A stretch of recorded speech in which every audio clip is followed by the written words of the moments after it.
જય સ્વામિનારાયણ વિદ્યાર્થી મિત્રો, બાયોલોજી ઈ વિદ્યાના ક્લાસમાં આપનું સ્વાગત છે. ચેપ્ટરને આગળ વધારીએ એમાં શીખીશું એનસીઆરટી ટોપિક નંબર 3.1 નર પ્રજનન તંત્ર સમજાવો, મેલ રિપ્રોડક્શન સિસ્ટમ. આપણે નર પ્રજનન તંત્રને સમજીએ છીએ તો એમાં શું શીખવાનું છે, આગળના વિડીયો લેક્ચરમાં થોડોક ઓવરવ્યૂ સમજાયો હતો, એને ઝડપથી રિપીટ કરી અને એક એક અંગને આપણે ડિટેલમાં શીખતા જઈએ. રાઈટ? ચલો, નર પ્રજનન તંત્રમાં એક શીખવાનું છે મુખ્ય રિપ્રોડક્શન ઓર્ગન, એટલે કે મુખ્ય પ્રજનન અંગ શુક્રપિંડ. એક જોડ શુક્રપિંડ ટેસ્ટીસ. હવે સહાયક પ્રજનન નલિકાઓ જે સપોર્ટિંગ સહાયક છે, રિપ્રોડક્ટ ટ્યુબ, એમાં એક છે વૃષણજાળ, શુક્રવાહિકા, અધિવૃષણ નલિકા, શુક્રવાહિની. ત્યાર પછી સહાયક પ્રજનન ગ્રંથિઓ.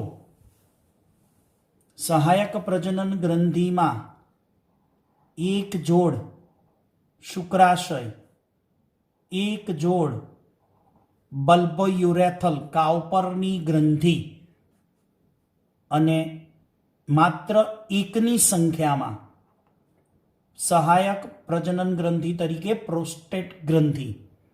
મિત્રો યાદ રાખજો, નીટમાં જ્યારે 11-12 ભેગું થાય ને ત્યારે 11th ચેપ્ટર ચાલ્યું હતું ડાયજેસ્ટિવ સિસ્ટમ અને અહીંયા ચાલે છે રિપ્રોડક્શન સિસ્ટમ, પાચન તંત્ર, અને અહીંયા ચાલે છે પ્રજનન તંત્ર. પાચન તંત્ર ને પ્રજનન તંત્ર. ત્યાં હતું સહાયક પાચક ગ્રંથિઓ, digestive gland, supporter digestive gland. સહાયક પાચક ગ્રંથિઓ હતું યકૃત, સ્વાદુપિંડ અને ત્રીજું કયું? લાળ ગ્રંથિ. યાદ આવ્યું? લીવર, પછી પિક્રિયાન્સ અને ત્યાર પછી લાળ ગ્રંથિ, સલાઈવા. ઓકે, અહીંયા આગળ પ્રજનન ગ્રંથિઓ છે, ભૂલ ના થાય. પ્રશ્નમાં પ્રજનન કીધું છે કે પાચક ગ્રંથિઓ, ધ્યાન રાખવાનું, એટલે મેં રિપીટ કર્યું. અને બાહ્ય જનનેન્દ્રિયોમાં સિક્સિસ પેનિસ વિશે શીખવાનું છે. ઓકે, હવે આપણે ડીપમાં સમજીએ કે પહેલું શુક્રપિંડ વિશે. હવે આકૃતિ સાથે મૂકીને તમને સમજાવીશ. આકૃતિને અહીંયા આપણે ફરતી રાખી છે, મૂવેબલ રાખી છે. ઓકે, પહેલા તો શુક્રપિંડનું સ્થાન ક્યાં છે? ઉદર ગુહાની બહારની બાજુએ વૃષણ કોથળીમાં રક્ષણ પામે. જો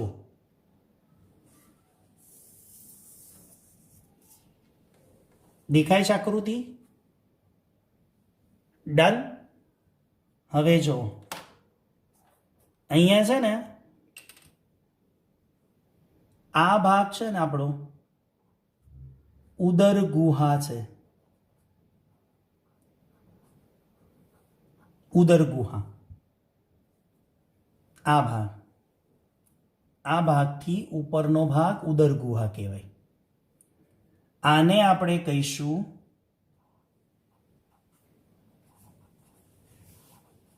વૃષણ કોથળી.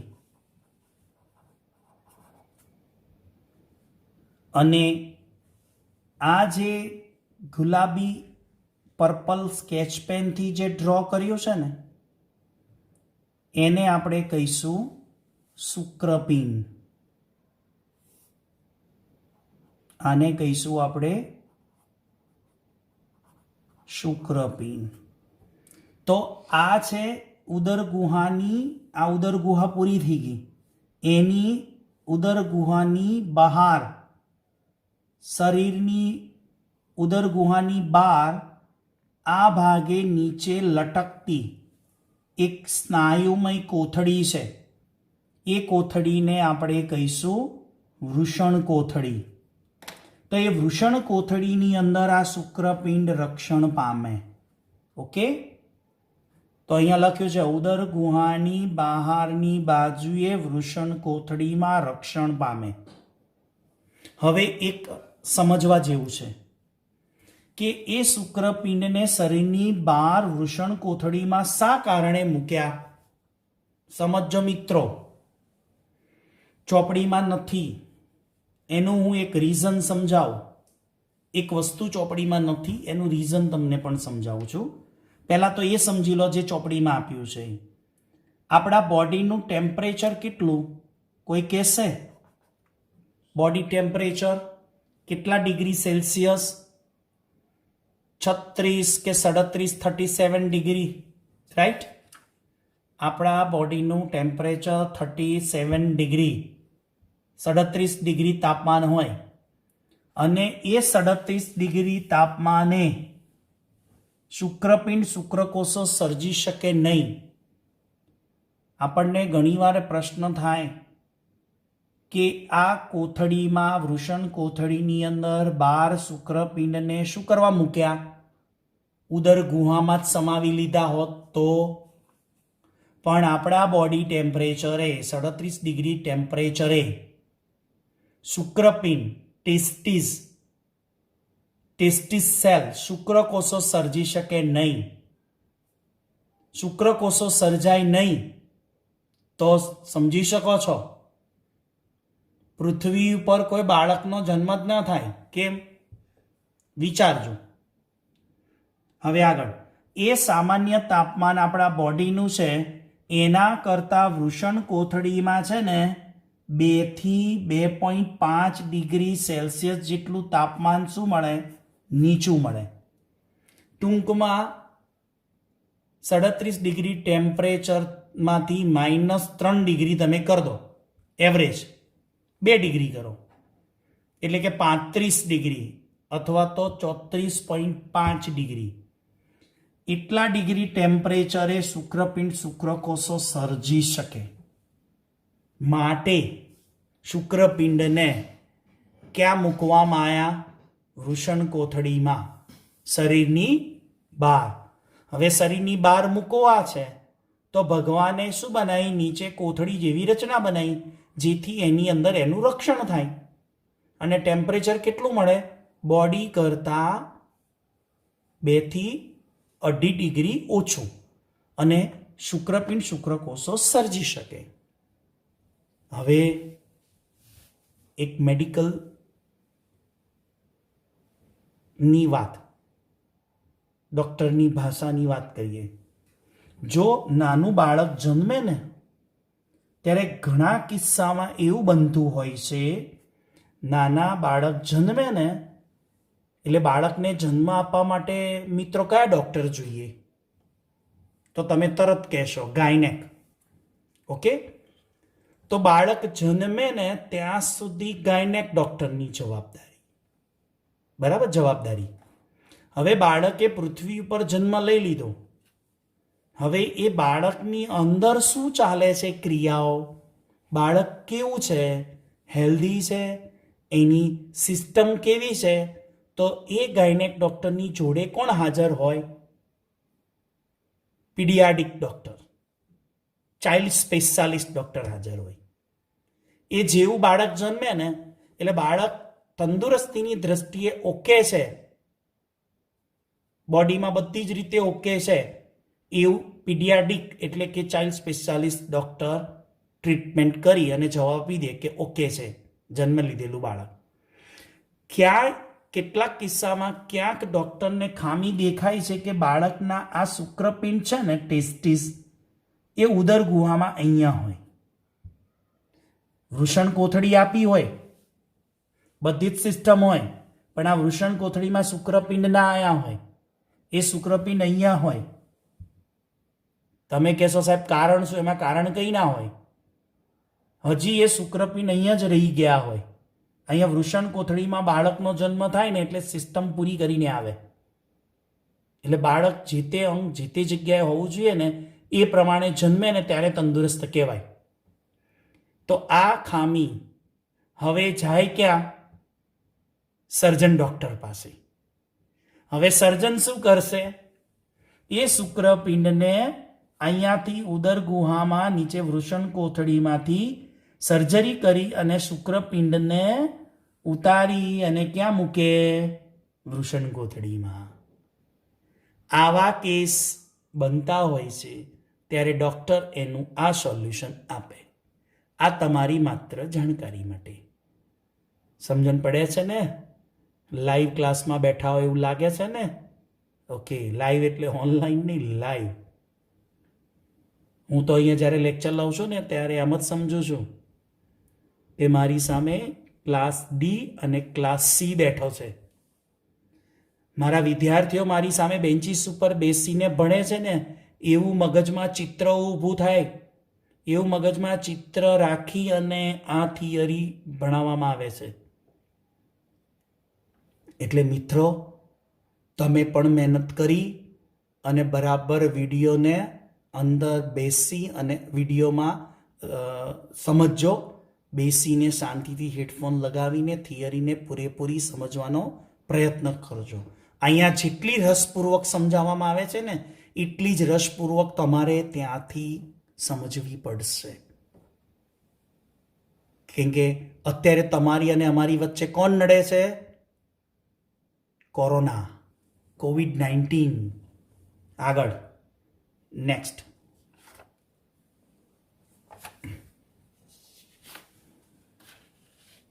હવે શુક્રપિંડની આગળ વાત કરીએ.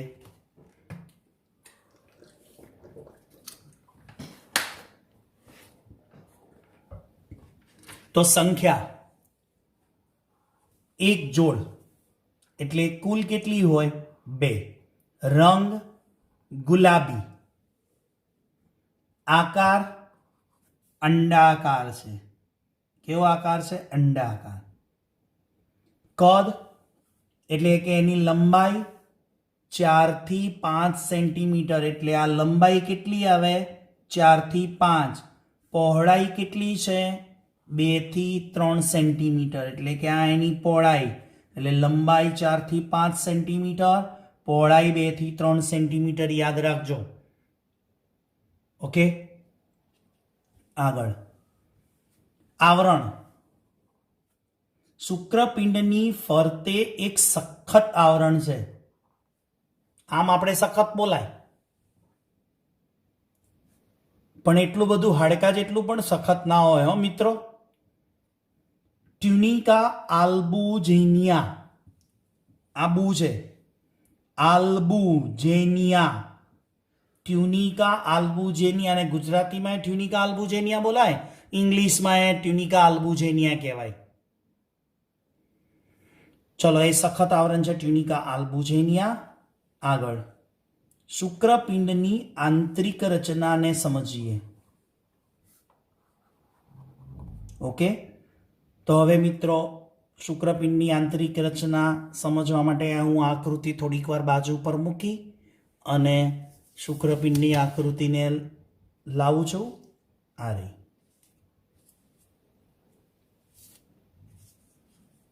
ક્લિયર? હા, ડન. હવે શુક્રપિંડની આંતરિક રચનામાં પહેલું છે શુક્રપિંડીય ખંડિકાઓ. હવે આ શુક્રપિંડીય ખંડિકાઓ શું છે? દરેક શુક્રપિંડમાં આશરે 250 ખંડો હોય. કેટલા? 250 ખંડ ધરાવે. એને શુક્રપિંડીય ખંડિકાઓ કહેવાય. હવે શુક્રો ઉત્પાદક નલિકા. અહીંયા આકૃતિમાં જુઓ, આને આપણે શું કહીશું? વૃષણ કોથળી. અને આ શું બતાવ્યા આખા પર્પલ? શુક્રપિંડ કહીશું.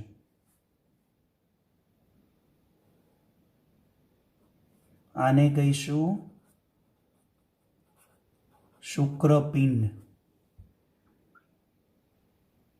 હવે શુક્ર ઉત્પાદક નલિકા, તો એની અંદર આ જે બ્લેક છે ને એ બધી લાંબી ગૂંચળામય શુક્રો ઉત્પાદક નલિકા છે. તો આ જે ડિસેક્શન કર્યું હોય ને એ પ્રમાણે એક શુક્રો ઉત્પાદક નલિકાને આપણે ડિસેક્ટિંગ કર્યું હોય ને, ડિસેક્શન એમાં ખેંચીને બહાર લાયા છીએ. તો આને આપણે કહીશું શુક્રો ઉત્પાદક નલિકા.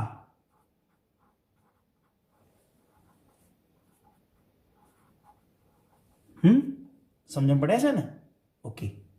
તો આ છે શુક્ર ઉત્પાદક નલિકા.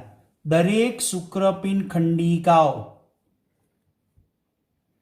1 થી 3 નલિકાઓ ધરાવે.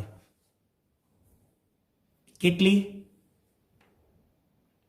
1 થી 3 નલિકાઓ. દરેક શુક્રપિંડ ખંડિકાઓ એટલે હવે શુક્રપિંડ ખંડિકાઓ કઈ થઈ? આ જે ખાંચો દેખાય છે ને પર્પલ શુક્રપિંડની અંદર, ટ્યુનિકા અલ્બુજિનિયા છે ફરતે શુક્રપિંડની, અને અંદર ખંડિકાઓ બનાવે. અહીંયા આપણે સમજાવવા માટે કેટલી ખંડિકાઓ બતાવી છે? 1, 2, 3 અને 4. હું આ પર્પલ કલરની વાત કરું છું. આ પર્પલ કલર જે દેખાય છે ને એવી ખંડિકાઓની ખાંચો 1, 2, 3 અને 4 છે. એવી 250 હોય, 250 ખંડો હોય. એ ખંડોને શુક્રપિંડીય ખંડિકાઓ કહેવાય. અને એ ખંડિકાઓમાં અહીંયા એવરેજ તમે દરેક ખંડિકામાં 1 થી 3 કીધું છે. સમજો 4 લઈ લઈએ તો કેટલી થાય? એક ખંડમાં સમજો એવરેજ 4 લઈએ તો શું થાય? 250 ગુણ્યા 4. ખંડો કેટલા? 250 ગુણ્યા 4 એટલે કેટલા થાય? 1000 શુક્રોત્પાદક નલિકા થઈ.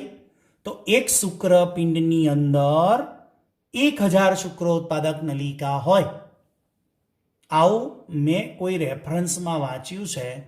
રેફરન્સનું નામ મને યાદ નથી, કેમ કે ઘણી બધી રેફરન્સો વાંચન થતી હોય છે. તો ક્યાંક કોઈક રેફરન્સમાં લખ્યું છે કે મનુષ્યના શુક્રપિંડમાં કેટલી શુક્રો ઉત્પાદક નલિકા હોય? તો 2000. કેમ કે શુક્રપિંડ કેટલા? 2. પર્ટિક્યુલર એકમાં કેટલા સમજાયા મેં? 1000. કેવી રીતે? ખંડિકાઓ 250. એક ખંડિકામાં કેટલી? એવરેજ 4 ગણો તો કેટલો હિસાબ આવ્યો? 1000.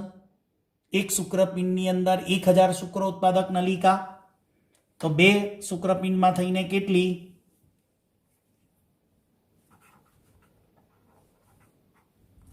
સંખ્યા કેટલી લખું હું? 2000. પણ કઈ રીતે ગણવાની? એક શુક્રપિંડમાં 1000, 2 શુક્રપિંડમાં 2000. ચલો હવે આ શુક્રો ઉત્પાદક નલિકા, નામ બોલું છું ફરી, શુક્રો ઉત્પાદક એટલે શું? શુક્ર કોષો ઉત્પન્ન કરે. ઓકે. તો આ શુક્રો ઉત્પાદક નલિકાનું કાર્ય કે શુક્ર કોષો ઉત્પન્ન કરવાનું. શુક્ર કોષો અહીંયા શુક્રપિંડમાં શુક્રો ઉત્પાદક નલિકાના કોષો કરે. હવે એ શુક્રો ઉત્પાદક નલિકામાં 2 પ્રકારના કોષો છે, એને સમજીએ.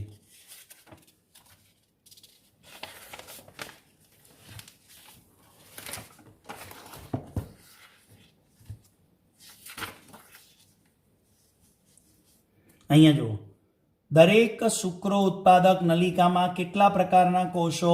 2 પ્રકારના કોષો. એક છે નર જનન કોષ. શુક્રો ઉત્પાદક નલિકા જે અહીંયા બતાવી છે ને નામ નિર્દેશનમાં, એ શુક્રો ઉત્પાદક નલિકાનો આડો છેદ લઈએ ને તો એમાં 2 પ્રકારના કોષો જોવા મળે. એક છે આદિ શુક્રકોષ અથવા તો નર જનન કોષ. ઓકે. અને બીજા છે સરટોલી કોષો. એવું નહીં સમજવાનું કે સર્ટોલી કોષ, સર્ટોલી નામ છે, નર્સ સેલ, કોઈક રેફરન્સમાં લખ્યું છે નર્સ સેલ, સર્ટોલી કોષો. હવે એ આદિ શુક્રકોષ એટલે નરજનન કોષનું કાર્ય શું? શુક્ર ઉત્પાદક નલિકામાંથી અર્ધીકરણ પામીને છેવટે ફલનમાં જવા માટે તૈયાર શુક્રકોષોનું નિર્માણ કરે. નરજનન કોષો એટલે આદિ શુક્રકોષ. આદિ શુક્રકોષ એટલે કે જે હજુ શુક્રકોષ તરીકે બન્યા નથી, હજુ બનવાના છે. Don't worry. આગળ એક મોટી થિયરી છે 2 પાનાની, શુક્રકોષ જનન ક્રિયા. એની અંદર આ ફરી રિપીટ આવશે કે જનન કોષ છે, નર જનન કોષ, આદિ શુક્રકોષ, એનું અર્ધીકરણ થાય. અર્ધીકરણ થઈ અને એક કમ્પ્લીટ શુક્રકોષ બનાવે, જેને અંડકોષને મળવાનું છે. ઓકે. અનઅર્ધીકરણ કેમ થાય શુક્રકોષ અંડકોષમાં?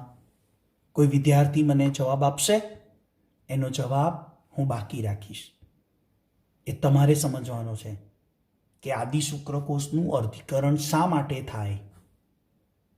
જવાબ જણાવજો, એક કાગળમાં લખજો, બરાબર, નામ લખજો અને મને વોટ્સએપ કરજો કે અર્ધીકરણ શા માટે થાય, શુક્રકોષ હોય કે અંડકોષ. આગળ સર્ટોલી કોષો શું કામ કરશે? તો કે જે બાજુમાં આ આદિ શુક્રકોષ છે ને, એ આદિ શુક્રકોષને પોષણ પૂરું પાડે. શું પૂરું પાડે? આદિ શુક્રકોષને પોષણ પૂરું પાડશે. તો શુક્ર ઉત્પાદક નલિકામાં કેટલા પ્રકારના કોષો? 2, નરજનન કોષ અને સર્ટોલી કોષો. ચલો આગળ વધીએ. આંતરાલીય કોષો. કયા કોષો? આંતરાલીય. હવે તમને થશે સાહેબ આંતરાલીય કોષો એટલે શું? તો અહીંયા આકૃતિની અંદર જે બ્લેક કલરની શુક્ર ઉત્પાદક નલિકા બતાવી છે ને, એટલે શુક્રપિંડની અંદર છે, ખંડિકાઓમાં. અને એ ખંડિકાઓમાં સમજો, એ ખંડિકામાં આ બધું અંદરનો ભાગ છે, એને ઇન્ટરનલ કહેવાય. એટલે શુક્ર ઉત્પાદક નલિકા સિવાયનો જે ભાગ હોય ને એને આંતરાલીય ભાગ કહેવાય. અને એ આંતરાલીય ભાગમાં એક પ્રકારના કોષો છે જેને આંતરાલીય કોષો કહેવાય, જેને લેડિગ્ના કોષો કહેવાય. લેડીઝ નહીં, લેડિગ્ના. હવે એની વ્યાખ્યા છે આંતરાલીય કોષોની. આંતરાલીય કોષોને ઇંગ્લિશમાં શું કહેવાય? ઇન્ટરસિસ્ટિયલ સેલ. શું બોલાય? ઇન્ટરસિસ્ટિયલ સેલ બોલાય, લેડિગ સેલ. હવે શુક્રપિંડમાં અંદર આવેલા અવકાશને, શુક્રપિંડમાં અંદર આવેલા અવકાશને આંતરાલીય અવકાશ કહેવાય. અને એ આંતરાલીય અવકાશમાં લેડિક કોષો આવેલા હોય, એટલે કે આંતરાલીય કોષો. એ આંતરાલીય કોષો અંતઃસ્ત્રાવનો સ્ત્રાવ કરે. હવે એ કયો અંતઃસ્ત્રાવનો સ્ત્રાવ કરશે આંતરાલીય કોષો? એન્ડ્રોજન્સ, એટલે કે ટેસ્ટેસ્ટેરોન. કયું ચેપ્ટર યાદ આવ્યું? 11 સાયન્સ, ચેપ્ટર નંબર 22 એન્ડોક્રીન. એની અંદર શુક્રપિંડના સ્ત્રાવની વાત હતી. ટેસ્ટેસ્ટેરોન, એન્ડ્રોજન્સ એ જ આ આંતરાલીય કોષો. મેં કીધું હતું ને એ વખતે કે આંતરાલીય કોષો, લેડિગના કોષો ટેસ્ટેસ્ટેરોન સર્જે, જેને આપણે શુક્રપિંડને સમજાવતી વખતે એ વખતેના અંતઃસ્ત્રાવ અને એના અસરો સમજાવી હતી, ગૌણ જાતીય લક્ષણો. ત્યારે એવી ચર્ચા આપણે એ વખતે કરી હતી મેં કે આપણે 12 સાયન્સમાં 3જું ચેપ્ટર ડીપમાં શીખવાનું છે. એટલે શુક્રપિંડ અને અંડપિંડ વિશે ડિટેલિંગ અહીંયા આવી ગયું. આગળ એ આંતરાલીય કોષો, લેડિગના કોષો શું સર્જે? ટેસ્ટેસ્ટેરોન સર્જે. તો આ વાત થઈ આંતરાલીય કોષો, ટેસ્ટેસ્ટેરોનની. હવે આગળ એ આંતરાલીય અવકાશમાં અંતઃસ્ત્રાવી કોષો અને સાથે સાથે નાની રુધિરવાહિનીઓ આવેલી હોય. હવે એ આંતરાલીય અવકાશમાં અંતઃસ્ત્રાવી કોષો એટલે કોણ થયા? લેડિગના કોષો, આંતરાલીય કોષો, ઇન્ટરસિસ્ટિયલ સેલ માટે ત્યાં નામ શીખ્યા હતા, યાદ છે? આંતરાલીય કોષો અંતઃસ્ત્રાવી કોષો કહેવાય, અંતઃસ્ત્રાવનો સ્ત્રાવ કરે, ઇન્ટરસિસ્ટિયલ સેલ સ્ટિમ્યુલેટિંગ હોર્મોન ICSH નો સ્ત્રાવ કરે, જે ટેસ્ટોસ્ટેરોન કહેવાય. ઓકે, હવે આગળ લેક્ચરમાં ચર્ચા કરવાની છે. આ હતી ચર્ચા માત્ર ને માત્ર કઈ? શુક્રપિંડ. શુક્રપિંડની આંતરિક રચનાને આપણે શીખ્યા. ત્યાંથી હવે આગળ વધવું છે આપણે સહાયક પ્રજનન નલિકાઓ, અને એ સહાયક પ્રજનન નલિકાઓ આપણે આગળના વિડીયો લેક્ચરની અંદર શામાં શીખવાનું? નર પ્રજનન તંત્ર. આ વિડીયો લેક્ચર હતો નર પ્રજનન તંત્ર પાર્ટ 1. હવે શીખીશું નર પ્રજનન તંત્ર પાર્ટ 2. એટલે આપણે નર પ્રજનન તંત્ર ઉપર 2 થી 3 વિડીયો બનશે. તો નેક્સ્ટ વિડીયો સુધી સૌને જય સ્વામિનારાયણ.